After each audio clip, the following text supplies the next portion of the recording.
আসসালামু আলাইকুম।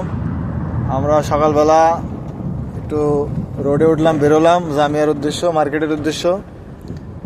আমাদের ড্রাইভিং করছে আমাদের এলএসপি চৌডাঙ্গা থেকে আগতম, কুয়েতে এসে তিনি নতুন, মানে শিখাচ্ছি আর কি, পারে। এখন গাড়ি রোডে চলছে। আমরা এখন রুটে কিনতে যাচ্ছি। আমাদের কি বানিয়েছেন আপনি ভাই সকালবেলা? সন্দেশ বানিয়েছে, দুধ দিয়ে নিজেই সন্দেশ বানিয়েছে।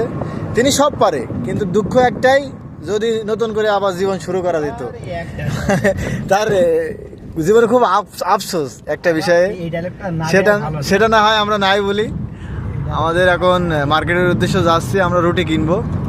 রুটি কিনে আমরা আপনার সন্দেশ দিয়ে খাবো। ধন্যবাদ ভাই আপনাকে, আমাদের গাড়ি চালিয়ে মার্কেটে নিয়ে রুটি কেনার জন্য অসংখ্য ধন্যবাদ। আমরা চলে এসেছি মার্কেটের সামনে, প্রায় এখন ঢুকবো, যার কারণে আমাদের বিদায় নিতে হচ্ছে এলএসপি চৌডাঙ্গা।